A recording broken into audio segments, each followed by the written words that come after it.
हमारे साथ सहयोगी जुड़ चुके हैं, रांची से शाहनवाज जुड़ चुके हैं और देवघर से हमारे साथ मनीष जुड़ रहे हैं। सीधे उनका रुख कर लेते हैं। सबसे पहले शाहनवाज के पास चलते हैं। शाहनवाज, देखिए अब मौसम बिल्कुल बदल चुका है और थोड़ी देर का वक्त है जब ये साइक्लोन तट से टकराएगा और उसके बाद जो एडवाइजरी जारी की गई है, जो लोगों से ये अपील की गई है कि वो सतर्कता बरतें क्योंकि इसका खासा असर देखने को मिलेगा। जब पहले प्री साइक्लोन इतना ज्यादा इंपैक्ट है तो जब तट से टकराएगा ये तूफान तो उसका असर बहुत ज्यादा होने वाला है।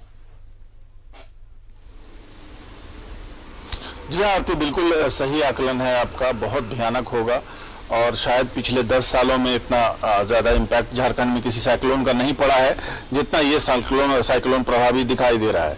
खास करके पश्चिमी सिंहभूम में बहुत ही बुरी हालत होने वाली है क्योंकि वहीं पर उसका केंद्र है। रांची के आसपास भी इसका जो बाहरी केंद्र है, रांची के आसपास भी उसका असर काफ़ी दिखाई देगा। 8 जिले ऐसे होंगे जो बहुत ज़्यादा प्रभावित होंगे, जिसमें रांची भी शामिल है।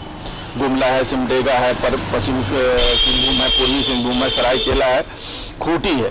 इसके अलावा जो 12 जिले हैं उसमें भी प्रभाव पड़ेगा, लेकिन यह प्रभाव सेकेंडरी दर्जे का पड़ेगा।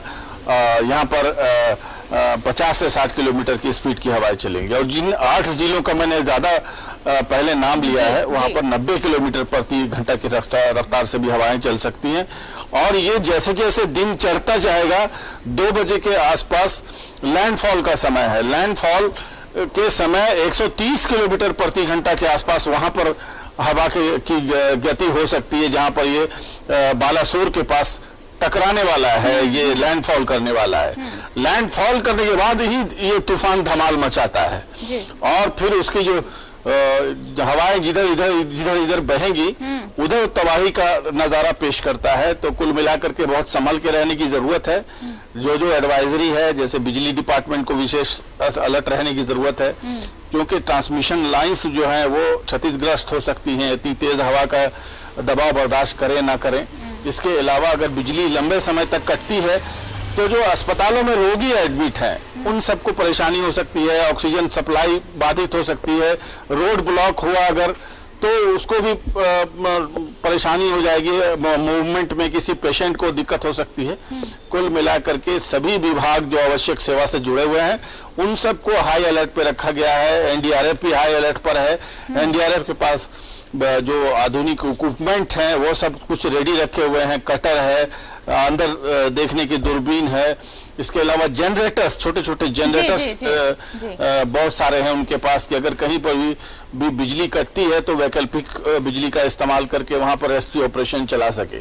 तो कुल मिलाकर के बहुत ही बुरा समय है 3 दिनों का और इसको काटना बेहद जरूरी है। सावधानी चलिए, तो ये सावधानी बरतनी होगी। हमारे साथ मनीष भी जुड़े हुए हैं। मनीष, देखिए सावधानी तो बरतनी होगी। देवघर में भी अच्छा खासा असर अभी दिखने लगा है, हालांकि अभी तट से टकराया नहीं है तूफान।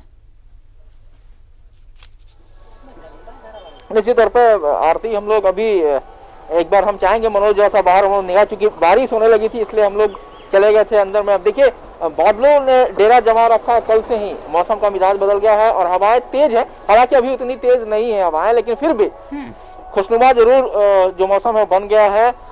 गर्मी से काफी राहत है, लेकिन यश अभी टकराने वाला है। यश जब टकराएगा तो इसका असर दिखेगा, जब नहीं टकरा है तो ये असर है। रिमझिम थोड़ी बारिश भी हो रही है और चूंकि एहतियात बरतना होगा, यही चीज शुरू से जिला प्रशासन, राज्य प्रशासन यही चीज कह रहा है कि अलर्ट है और इसमें बहुत सारी चीज एहतियात है जो बरतने होंगे। लिहाजा जैसे कि आप जब अगर तेज आंधी आ जाता है, तूफान रहता है तो उस वक्त बाहर नहीं निकलना होगा। ये सबसे इम्पोर्टेंट चीज है क्योंकि देवघर का जो टेक्सचर है, जो मिट्टी का जो टेक्सचर है, जो सॉइल है यहाँ का, वो वज्रपात के लिए काफी मुनासिब होता है और यहाँ थोड़ी बहुत भी बारिश होती है तो उसमें हेवी काफी बड़े में थंडर होता है। तो ऐसे में लोगों को साफ कहा गया है कि इस हालात में आप न निकले, पेड़ के पास ना हो, साइड में बचे रहने की हिदायत दी है। दूसरी चीज आपको बता दें कि अगर हम तैयारी की बात करें तो देवघर में एनडीआरएफ की टीम है। हालांकि 40 सदस्यीय टीम है, उनको पूरा संथाल परगरा देखना है क्योंकि स्टेशन वो यही है। ये एक चीज है। दूसरी बात है कि देवघर प्रशासन ने बिजली विभाग को हाई अलर्ट पे रखा है ताकि कहीं कुछ भी अगर गड़बड़ी होती है तो उसको जल्द से जल्द ठीक करने के लिए। लेकिन चूंकि हम नेचर के बारे में अनुमान लगा सकते हैं, ये अलग बात है कि अब हमारे जो सैटेलाइट से अब हमारे जो उपग्रह हैं वो इतना सटीक दे रहे हैं कि हम ये समझ पा रहे हैं 72 घंटे पहले ही कि क्या कुछ होने वाला है। लेकिन कितनी इंटेंसिटी होगी ये आने के बाद ही पता चलेगा। तो हमें उस चीज के लिए तैयार रहना है। हम तैयार रह सकते हैं, उसे टाल नहीं सकते हैं। आरती, तो फिलहाल अभी लोग भी कॉशस है क्योंकि मीडिया काफी दिखा रहा है। बिल्कुल बिल्कुल, तो ये समझने की जरूरत है, लोगों को सतर्क रहना होगा। हमारे साथ शाहनवाज जुड़े हुए हैं। शाहनवाज, देखिए, लोगों को सतर्क रहने की जरूरत है और जो एडवाइजरी जारी की गई है उस हिसाब से तो तैयारियां कर ही ली गई हैं, लेकिन खासकर इस साइक्लोन के दौरान एक चीज बहुत प्रशासन ने जो तैयारी की है वो लोगों को बहुत, मुझे लगता है कि राहत देने वाली है। ये खास तौर से कहा गया है चूंकि ये कोरोना काल है, पेंडेमिक एरा है, इस दौरान कोरोना पेशेंट भी अस्पतालों में भर्ती हैं, ऐसे में बिजली आपूर्ति बाधित ना हो इस साइक्लोन के दौरान। उनको लाइफ सेवियर इक्विपमेंट, बहुत सारे अस्पतालों में अभी भी वहां पर पेशेंट हैं, तो उन्हें किसी तरह की दिक्कत ना हो, इसके लिए ऑल्टरनेट व्यवस्था पहले से की जाए और ये सुनिश्चित की जाए कि ऑल्टरनेट व्यवस्था कर दी गई है, वैकल्पिक व्यवस्था कर दी गई है ताकि बिजली ना कटे।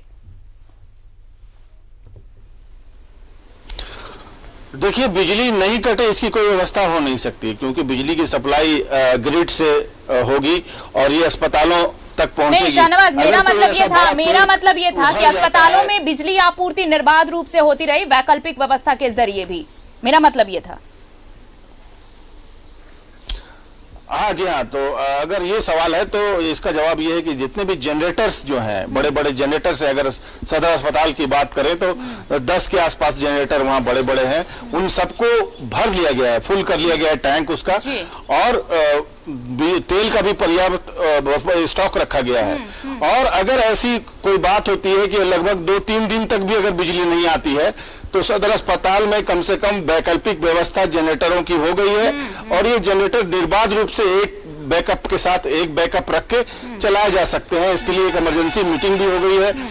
जो टेक्नीशियंस होते हैं, जो बिजली के देखने वाले लोग होते हैं, जो इंचार्ज है, इतने बड़े हॉस्पिटल में 60 आईसीयू के उपकरण लगे हुए हैं और तमाम में ऑक्सीजन सप्लाई, तमाम तरह के मॉनिटर सप्लाई, बहुत सारी चीजें जो बिजली के इक्विपमेंट से चलती है, उन सबको निर्बाध रूप से चलाने के लिए जो टेक्नीशियंस होते हैं उन सबको मीटिंग करके उनको ब्रीफ कर दिया गया है कि इस इमरजेंसी सिचुएशन में आप यहां मौजूद रहें। इसके अलावा बिजली डिपार्टमेंट भी फोकस कर रहा है कि सदर अस्पताल या सरकारी अस्पताल या निजी अस्पताल, जहां जहां कोरोना का ट्रीटमेंट हो रहा है, वहां के संबंधित जो इंजीनियर्स हैं वो ठीक से अगर बिजली कटती भी है तो जितना जल्दी रिवाइव कर सकते हैं, जितनी जल्दी ट्री कटिंग कर सकते हैं, वहां पर वो रिवाइव करेंगे।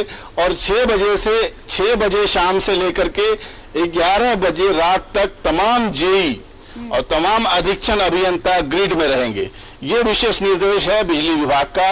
और अगर ऐसा कुछ होता भी है तो जितना जल्दी रिवाइव कर सकते हैं। बिल्कुल, यानी कि तैयारियां पूरी कर ली गई हैं ताकि बिजली आपूर्ति होती रहे अस्पतालों में कम से कम। बहुत बहुत शुक्रिया हमारे साथ जुड़ने के लिए शाहनवाज आपका, और मनीष आपका भी, तमाम जानकारी के लिए, तमाम अपडेट्स के लिए। तो